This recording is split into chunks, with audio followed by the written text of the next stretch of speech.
जम्मू के आरएसपुरा सेक्टर में भारत पाकिस्तान अंतर्राष्ट्रीय सीमा पर स्थित है घराना वेटलैंड, एक ऐसी जगह जहां पर सर्दियों में विदेशी पक्षियों को करीब से निहारने और उनकी मधुर आवाज सुनने का मौका मिलता है।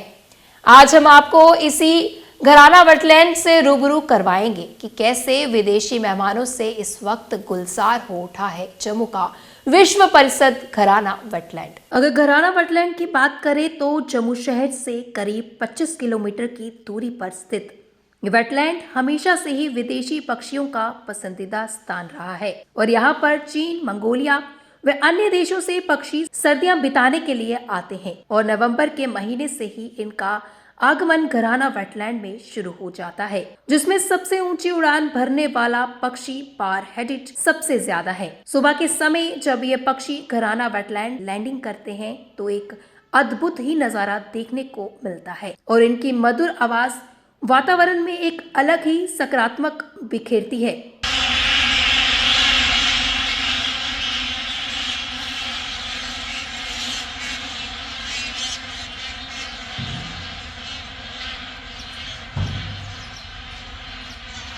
वाइल्ड लाइफ बोर्ड के सदस्य कुलदेव राज ने बताया कि घराना वेटलैंड में पक्षियों की किंग प्रजातियां हर वर्ष आती है और इन्हें निहारने के लिए सैलानी भी बड़ी संख्या में आते हैं। मेरा नाम कुलदेव राज, मैं wild life board Jammu Kashmir का सदस्य हूं और मैं बताना चाहूँगा कि इस समय घराना वेटलैंड पर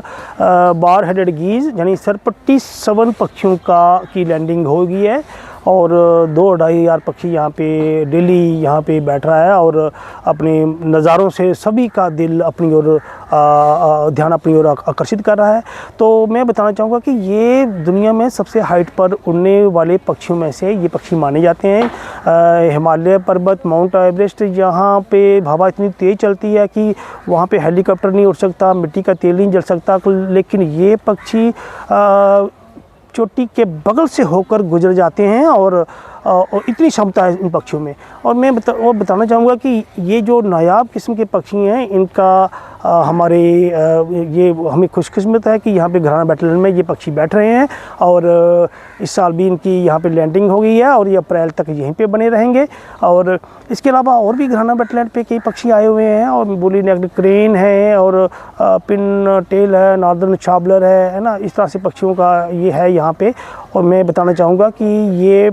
घराना वेटलैंड में अब जिस तरह से बदलाव हुए हैं तो उससे ना लोकल पक्षियों का भी यहाँ पे एक रुझान बना है। जैसे इंडियन स्पॉट बिल डक जो हमारे तवी में या चिनाब नदी में बहुत आयत में होती है, लेकिन इसका रुख अभी पहली बार घराना वेटलैंड में बढ़ा है, इनकी संख्या में एकदम से बढ़ोतरी हुई है। तो घराना एक बड़ी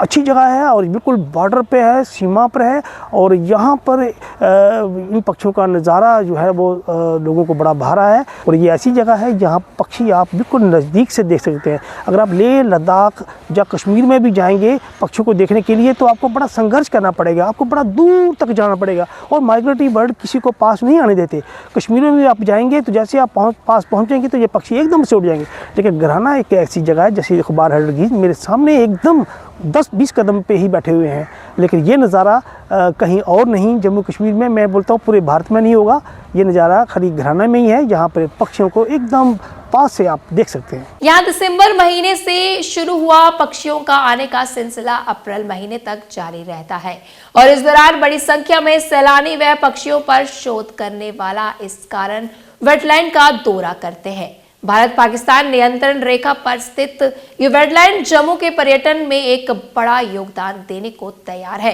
उम्मीद है कि आने वाले वर्षों में इसका विस्तार कार्य पूरा हो जाएगा और बड़ी संख्या में सैलानी घराना वेटलैंड जाकर विदेशी पक्षी संग समय बिताने का लुत्फ उठाएंगे।